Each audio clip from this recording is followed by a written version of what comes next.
So good morning guys. और current affairs के revision वाले वीडियो में सबसे पहले हम पुराने महीने के करंट अफेयर्स का रिवीजन करेंगे। तो पहला प्रश्न हमारा है, जो जम्मू शहर का एक ऐतिहासिक सिटी चौक है उसका नाम बदल करके अभी क्या कर दिया गया? तो आंसर होगा भारत माता चौक। और वहीं के सर्कुलर रोड चौक का नाम अटल जी के नाम पे रखा गया है, अटल चौक। फिर है विश्व वन्य जीव दिवस, वर्ल्ड वाइल्ड लाइफ डे, हमने मनाया अभी कब? 3 मार्च को। और उसकी थीम क्या रही थी? Sustaining all life on earth, पृथ्वी पर सभी के जीवन को बनाए रखना। 3 मार्च को वैसे एक और इम्पोर्टेंट डे हमने मनाया, विश्व हियरिंग दिवस, वर्ल्ड हियरिंग डे, जिसकी थीम रही थी hearing for life, don't let hearing loose limit you. फिर डोर स्टेप डीजल डिलीवरी के भारत सरकार ने कौन सा मोबाइल एप्लीकेशन लॉन्च किया? तो आंसर होगा फ्यूल हमसफर। और इसको लॉन्च किया किसने? हमारे श्रम व रोजगार राज्य मंत्री संतोष गंगवार ने। अच्छा याद रखना, अभी कर्नाटक सरकार ने जन सेवक योजना भी शुरू की थी, जिसमें क्या होता है, राज्य के नागरिकों को सरकारी सेवाओं की होम डिलीवरी की जाएगी, जैसे कि राशन कार्ड हो गया, पहचान पत्र हो गया, ये सब घर तक पहुंचाए जाएंगे। फिर अंतर्राष्ट्रीय योग महोत्सव, ये कहाँ पे मनाया गया? उत्तराखंड के ऋषिकेश में 1 से 7 मार्च तक मनाया गया, जिसका उद्घाटन योगी जी ने किया था, योगी आदित्यनाथ, जो कि उत्तर प्रदेश के मुख्यमंत्री हैं। और वर्ल्ड योगा डे हम 21 जून को मनाते ही हैं, वो आपको पता ही है। फिर है पारिस्थितिक रूप से संवेदनशील क्षेत्र घोषित किया किसको? यानी कि इकोनॉमिक सेंसिटिव जोन, राष्ट्रीय चंबल अभ्यारण्य को। तो इससे क्या होगा? इसके आसपास अब कोई भी रिसोर्ट, होटल, आवासीय उद्योग भवन के निर्माण पर बैन लग जाएगा। और ये राष्ट्रीय चंबल अभ्यारण्य मुख्य रूप से 3 आपके राज्यों में है, आपके मध्य प्रदेश में, आपके राजस्थान में, और थोड़ा बहुत आता है उत्तर प्रदेश में। फिर है फिडे विश्व शतरंज रैंकिंग ने कोनेरू हम्पी का स्थान क्या रहा? तो आंसर होगा दूसरे स्थान पर रही कोनेरू हम्पी। ये ग्रैंड मास्टर है। और ये है किस राज्य की? तो ये आंध्र प्रदेश की है।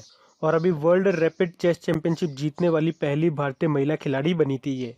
अच्छा, फिडे यानी कि इंटरनेशनल चेस फेडरेशन, इसका हेडक्वार्टर आपका लाओसेन स्विट्जरलैंड में है। फिर है किस राज्य की विधानसभा में ई विधान प्रक्रिया लागू हुई? तो आंसर होगा अरुणाचल प्रदेश में। मतलब यहाँ पे, यहाँ की जो विधानसभा है वहाँ पे अब कागज का इस्तेमाल नहीं होगा, जो भी काम होने हैं वो कंप्यूटर और लैपटॉप से होगा। फिर है दिव्यांग शिल्पकारों को बढ़ावा देने के लिए एकम मेले का शुभारंभ कहाँ पे किया गया? नई दिल्ली में।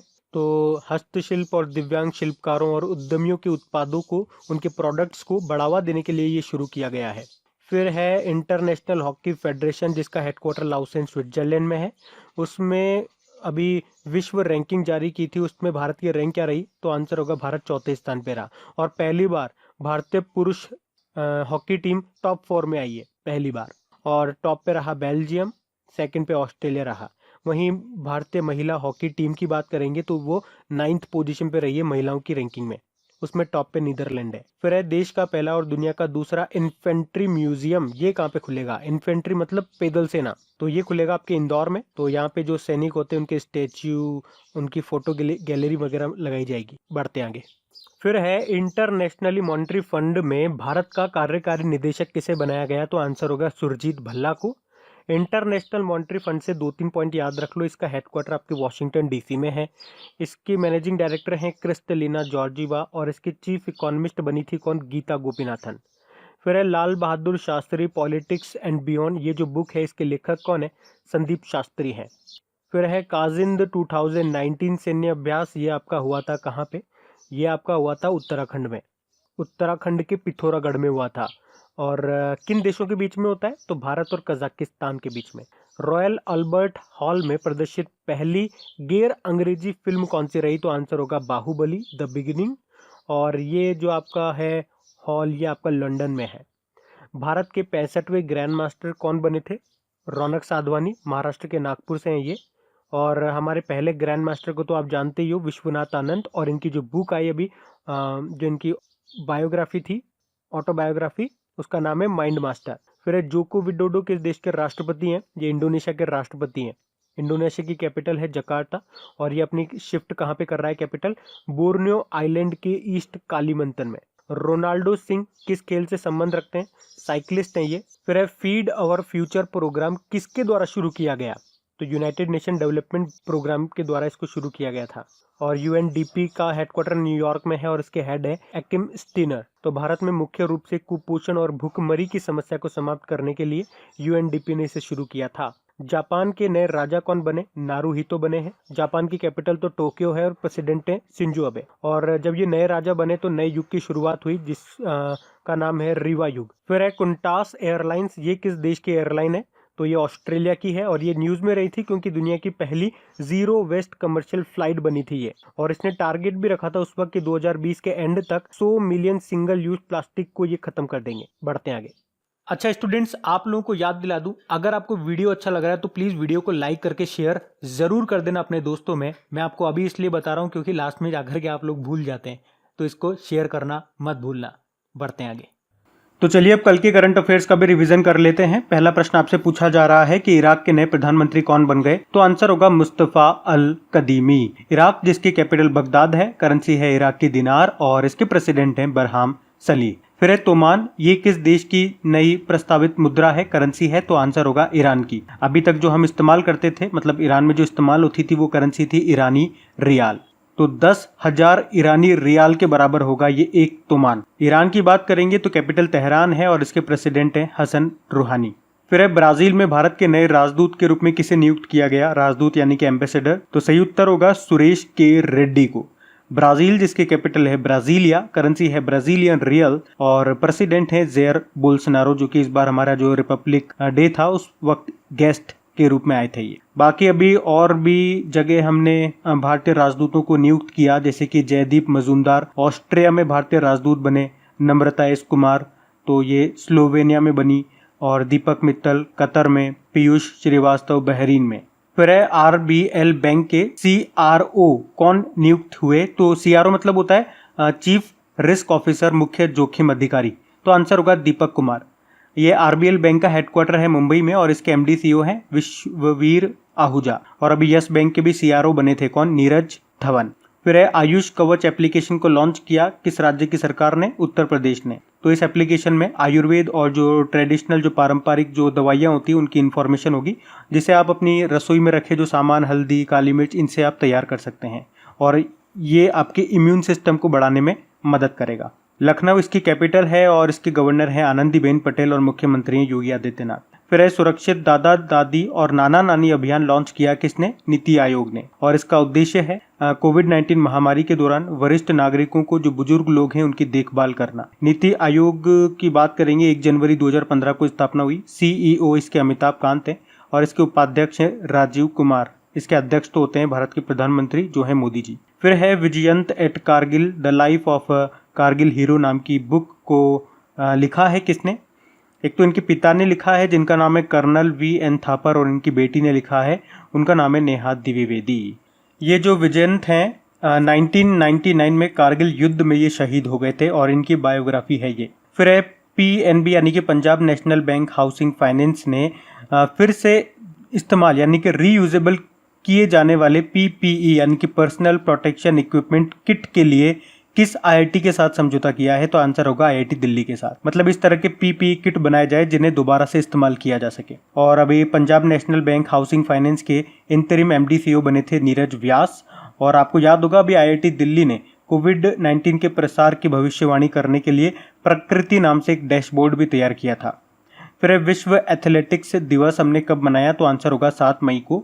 मैंने आपको साथ में ये भी बताया था, जरूरी नहीं है हर साल ये 7 मई को मनाया जाएगा।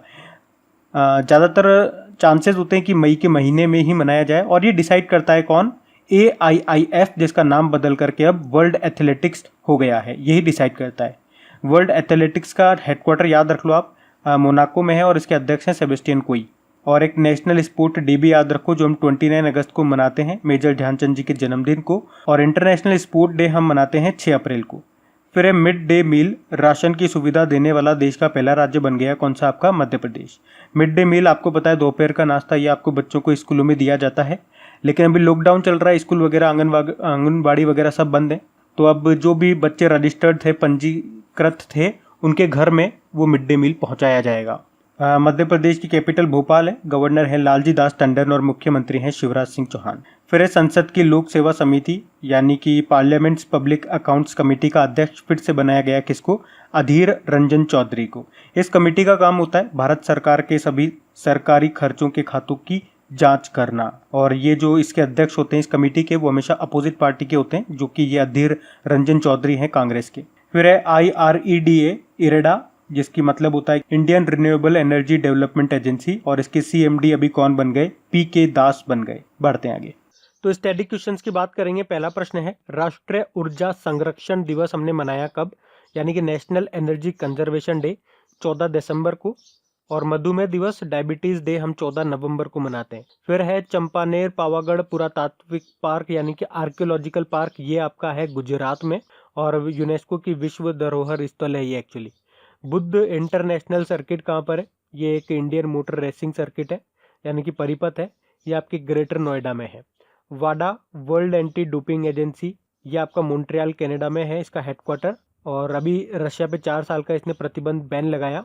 और इसी के साथ याद रखना, जो एक नाडा होता है नेशनल एंटी डोपिंग एजेंसी, जो नेशनलिटी में देखता है, मतलब भारत में देखता है कि अगर कोई स्पोर्ट्स पर्सन है गलत दवाओं का इस्तेमाल तो नहीं कर रहा, नशीली दवाओं का, जो बैन दवाएं हैं उनका, तो प्रतिबंधित दवाओं का इस्तेमाल तो नहीं कर रहा, और ऐसा करते हुआ पाया जाता है तो ये उस पर बैन लगा देता है, प्रतिबंध लगा देता है। और अभी सुनील शेट्टी को इसने ब्रांड एम्बेसडर बनाया है। फिर है सार्क का headquarter, south Asian association for regional cooperation का हेडक्वार्टर कहाँ पर है? काठमांडू में है। फिर है भारत की सबसे बड़ी अंतर्देशीय खारे पानी की झील, इनलैंड साल्ट वाटर लेक, ये आपकी है सांबर लेक, जो कि राजस्थान में है। इंटेलिजेंसी ब्यूरो के प्रमुख ये बने आपके अरविंद कुमार, नए बने थे पिछले साल ही, याद रखना। और एक RAW के प्रमुख कौन बने थे? सामंत गोयल बने थे। किकली किस राज्य का लोक नृत्य यानी कि फोक डांस है? तो पंजाब का है। बढ़ते हैं आगे। तो इंपॉर्टेंट डेज की बात करेंगे तो पहला प्रश्न है नेशनल डॉक्टर्स डे, ये हमने मनाया 1 जुलाई को। फिर है अंतरराष्ट्रीय सहकारिता दिवस यानी कि इंटरनेशनल डे ऑफ कोऑपरेटिव्स, ये 6 जुलाई को मनाया था, जिसकी थीम रही थी कॉप्स फॉर डिसेंट वर्क। फिर है वर्ल्ड पॉपुलेशन डे, 11 जुलाई को मनाया गया। वर्ल्ड यूथ डे, विश्व युवा कौशल दिवस, ये हमने 15 जुलाई को मनाया। विश्व शतरंज दिवस, वर्ल्ड चेस डे, हमने मनाया 20 जुलाई को। फिर है वर्ल्ड हेपेटाइटिस डे, ये 28 जुलाई को मनाया था, जिसकी थीम रही थी इन्वेस्ट इन एलिमिनेटिंग हेपेटाइटिस, और मेजबान देश पाकिस्तान रहा था। विश्व बाघ दिवस 29 जुलाई को मनाया। MSME डे यानी कि micro small medium enterprises day 27 जून को मनाया गया। फिर है वर्ल्ड रेफ्यूजी डे यानी कि विश्व शरणार्थी दिवस 20 जून को मनाया, और थीम क्या रही थी इसकी? Refugee take a step on world refugee day. फिर वर्ल्ड मिल्क डे हमने मनाया 1 जून को, और इसकी थीम थी टुडे एंड एवरी डे। और आप जानते ही हो नेशनल मिल्क डे हम मनाते हैं हर साल 26 नवंबर को। 26 नवंबर को क्यों? डॉक्टर वर्गीस कुरियन के जन्मदिन के अवसर पे, जिन्हें सफेद क्रांति का जनक कहा जाता है। तो गाइज, ये था आज का हमारा करंट अफेयर्स का रिवीजन वाला वीडियो। अगर आपको वीडियो अच्छा लगता है तो प्लीज वीडियो को लाइक जरूर करा करें, अपना रेस्पॉन्स जरूर दिया करें, और अपने स्टडी ग्रुप में इन वीडियोस को शेयर जरूर करा करें। अब कुछ क्वेश्चंस आप लोगों से पूछे जाएंगे, क्वेश्चंस आप लगाइए और देखिए कितने क्वेश्चंस हैं जो आप लोगों से बन पा रहे हैं। बाकी हम इनको कल सॉल्व करेंगे। ये रहे क्वेश्चन आपके सामने।